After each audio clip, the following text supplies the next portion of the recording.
Estamos de volta com o nosso programa Raio de Sol e hoje nós estamos aqui refletindo um pouquinho sobre o desenvolvimento de crianças atípicas. E para conversar conosco aqui, a Eliette, que está trazendo essa história dela, que tem hora que a gente chega assim, puxa o fôlego, né? Mas me conta uma coisa, Eliette, toda criança atípica, ela tem um diagnóstico fechado?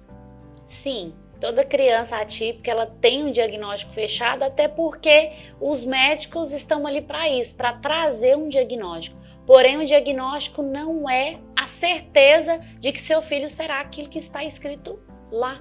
Porque esse é um diagnóstico que vem da ciência, que vem do homem.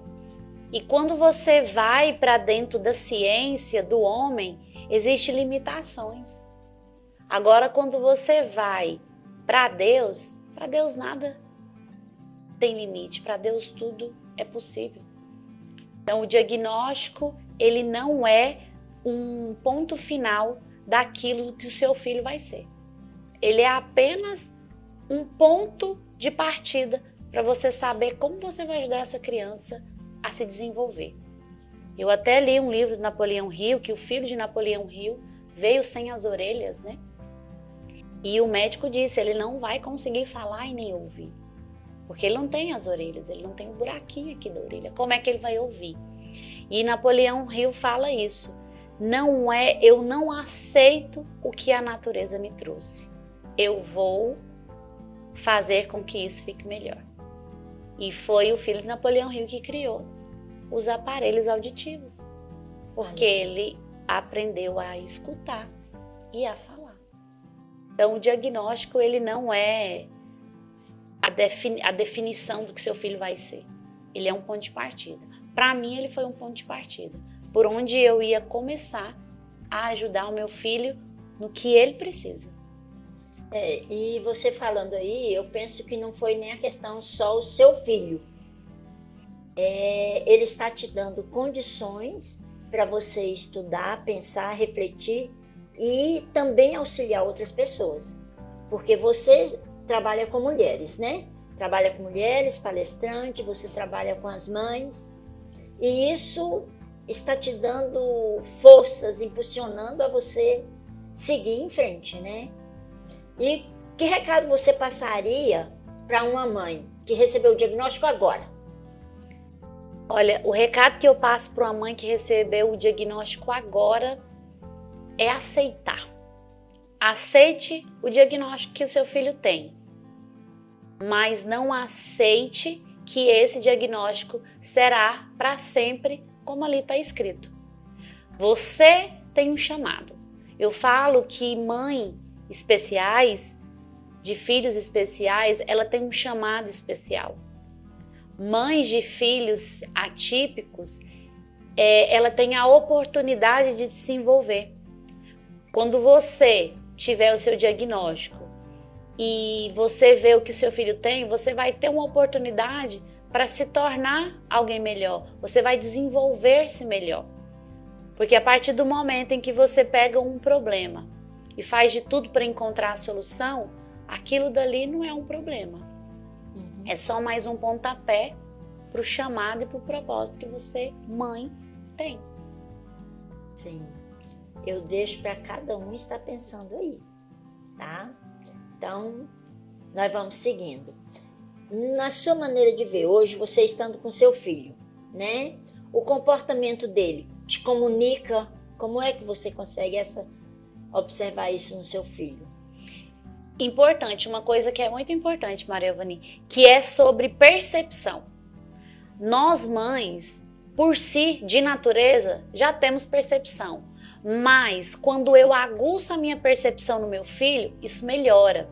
Porque muitos dos outros diagnósticos que veio com o Lorenzo foi pela minha percepção, pela minha observação no dia a dia. Porque nem tudo pode ser doença, mas também nem tudo é normal. Quando o Lorenzo foi começando a andar, porque ele começou a andar com 1 ano, ele batia muito nas coisas. E eu ficava reparando, Eu chamava ele, ele me ouvia e vinha. Quando a gente saía, a impressão que eu tinha é que ele não me conhecia. E aí eu falei, esse menino não me conhece não? Esse menino não tá me enxergando. Fomos, levei isso para a médica, fizemos todo um processo ali para identificar. Ele não tem, né, problema nenhum olicular. Ele tem no hospital, 100% do cérebro dele, do que ele tem está no cérebro.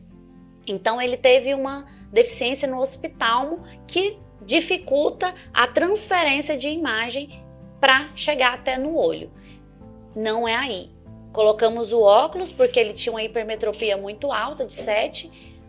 Ele continuou com o mesmo jeito. E eu falei, tá errado, esse menino continua batendo nas coisas. Ele não me conhece, ele me confunde com todas as mulheres. E aí eu fui percebendo com quais mulheres ele me confundia. Ele me confundia com mulheres que tinham características minhas. Cabelo longo, eu uso óculos, né? Cabelo longo, óculos, roupa.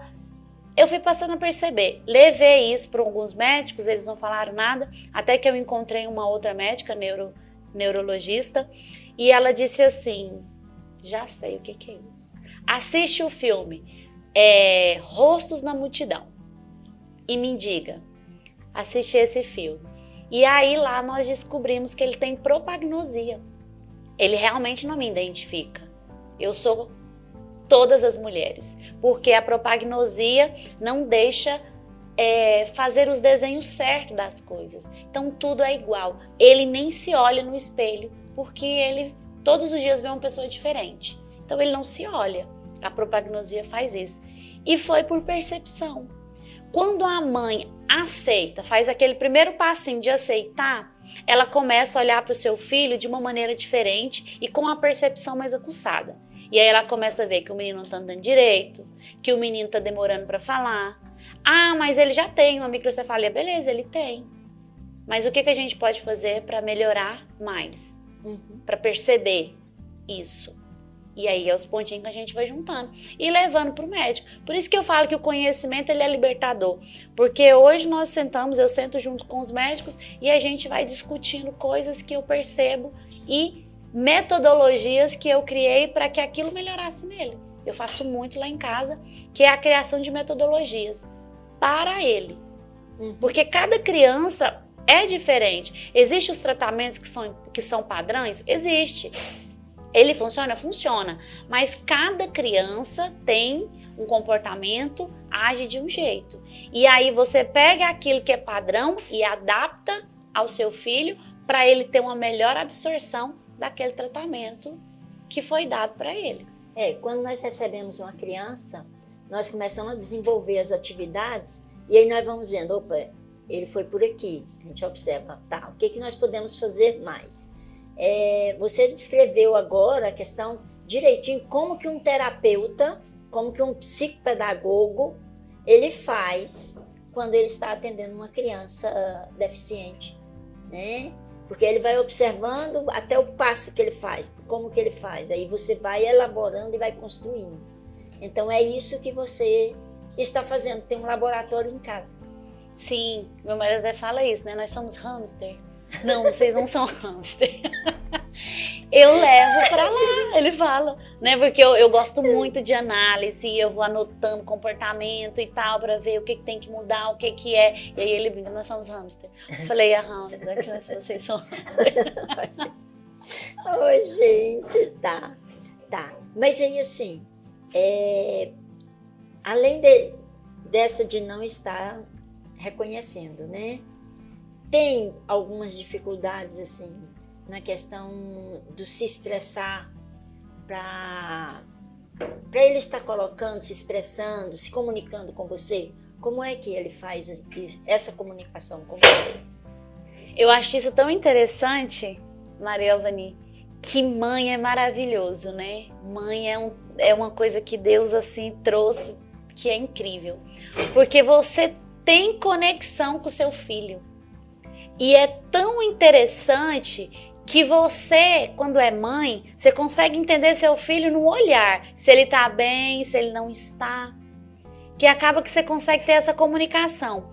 eu e o Lourenço temos uma comunicação muito fluida. Eu consigo identificar muito o que ele quer e o que está acontecendo. Ele tem muita dificuldade de expressar as emoções. Então ele não entende muito o que é estar triste, o que é estar feliz, o que ele não gostou. Ele não entende muito se alguém fez alguma coisa com ele e aquilo não foi bom. Mas a comunicação, ele sempre chega em casa e se comunica da maneira que ele aprende para falar comigo, para falar tipo, mãe, o homem lá embaixo brigou com o Lourenço. Disse, bravo, mãe, com o Lourenço. Apontou assim, ó. Falou, mãe. Aí eu achei que ele ia me bater. Isso que ele quis dizer foi, o homem foi grosso, mãe, eu fiquei com medo. Ele quis me dizer que ele estava com medo. Então, quando eu paro, olho para o meu filho, tenho uma percepção, me conecto com ele, eu consigo entender o que ele está falando. E eu falo que esse não é só um desafio de uma mãe atípica. Para mim, isso entra na questão do filho, de todo, até o filho que não tem nada. É a comunicação com o seu filho. É você prestar atenção, escutativa. Olhar para o seu filho, escutá-lo, prestar atenção e perceber as atitudes dele. Perceber como é o rosto dele de quando ele está triste, quando é o rosto dele de quando ele está feliz. Isso é muito mais sobre, eu acho que assim, cuidado mesmo de mãe, que a mãe precisa ter. Porque por mais que seja corrido o seu dia, por mais que você tenha um zilhão de problemas, que todo mundo tem problemas, não, que eu não gosto dessa palavra, que você tenha desafios, você precisa saber diferenciar tudo isso e olhar para o seu filho com zelo. Ter esse tempo para parar e escutar seu filho.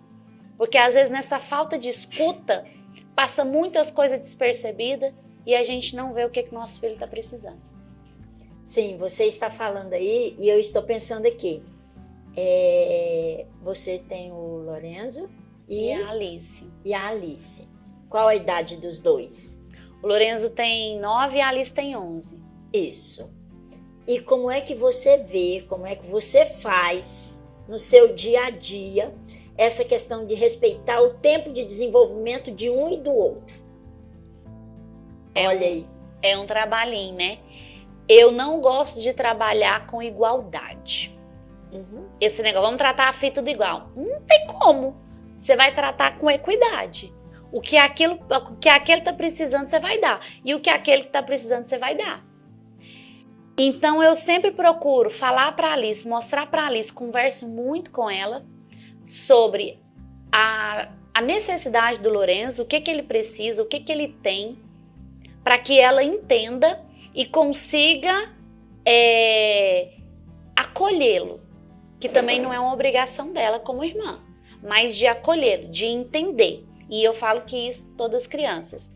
Então, eu tenho o meu tempo com a Alice, eu tiro o meu tempo com a Alice porque uma criança atípica, ela sobrecarrega o pai, os irmãos e os animais. Lá em casa é assim. E os professores, e as tias.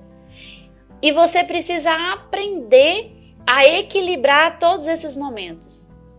Então, eu trabalho a equidade. Alice, quando eu estou com a Alice, eu estou com a Alice. E eu dou atenção para ela, vou ensinar ela a fazer tarefa, vou conversar com ela, vou ver como tá as amizades dela, vou saber como estão as emoções dela. Eu, mesmo antes de me formar em psicologia positiva, eu sempre trabalhei a psicologia positiva de uma forma inconsciente, né? A vida me ensinou a psicologia positiva bem antes. Sim. E eu trabalhei sempre com ela. Então, eu sento com a Alice e eu converso. Alice, como é que você está se sentindo? E aí, eu me direciono para ela. Coisas que eu faço para o Lourenço, eu não faço para ela. Porque ela precisa entender que aquilo é só para o Lourenço, não é para ele. E vice-versa. Coisas que eu faço para a Alice, eu não faço para o Lourenço. E ele tem mais uma dificuldade do entendimento. E cai no chão, e faz cena, e fala que ele é especial, porque isso ele não escuta em casa, mas ele escuta na escola. Que escola é um um assunto que dá muitos programas, viu? Sim. Muitos programas. E aí eu falo para ele, não, esse aqui o Lorenzo não vai ter, porque é só hora da Alice. Mamãe vai sair agora com a Alice e o Lorenzo não vai. Não, o Lorenzo não vai. Agora é hora da Alice. Então eu procuro, nessa parte que você falou de como lidar, trabalhar a equidade. Dá para cada um que cada um precisa. E não ficar misturando, eu tenho que criar meus filhos com igualdade. Eu cresci assim, na minha família, se um ganhava papete, todo mundo ganhava, os 5 ganhavam. Ótimo, na época da sua mãe. Agora você não vai replicar o que fizeram com você. Agora você tem que ressignificar isso daí e fazer o melhor que você pode com seus filhos. Sim, é estar olhando que realmente nós estamos em outro momento, né? E nós temos que estar fazendo outras escolhas para os nossos filhos. E isso é a questão de estudar, né? Conhecimento, eu falo, conhecimento é libertador. E eu vou falar, é chato estudar? É chato, não é das melhores coisas, mas tudo é treino. Quando você começa a estudar, logo, logo você gosta ali daquilo. E o conhecimento, ele te tira da ignorância, né? Conhecimento, ele te liberta por isso, porque ele te tira da ignorância. Pode ser qualquer coisa, um livro que você lê, né? E lógico, tudo tem que ser direcionado, mas ler sobre desenvolvimento humano, ler sobre autoconhecimento, né? Se conhecer. Eu imagino que você não consiga ajudar o outro sem antes se ajudar. Não tem como você ajudar o outro a se conhecer sem antes você se conhecer. Então, o autoconhecimento é algo que vai te impulsionando a abrir novos horizontes e te liberta da sua própria ignorância. Sim, sim, é isso mesmo. Mas aí nesse caminho, tá? Nesse caminho que você está percorrendo e você desenvolvendo as palestras, tudinho, você percebe como é que muitos pais de crianças atípicas reagem? Nossa! Olha, eu sou bem direta, viu, Maria? Mas bem, comigo é papuf. Eu não sou, né? Até porque eu sou uma dominante, sou uma colérica, né? Então eu não tenho muito rodeios para conversar. E eu acho que isso é importante, porque para mim é. Então eu já vou direto no assunto e falo, mãe, você precisa tratar o seu filho como ele precisa ser tratado. Seu filho é atípico, mas ele precisa de limite. Você tem que colocar limite nele. Você tem que trazer limite para eles. E eu vejo as mães dizer, não, mas não é assim.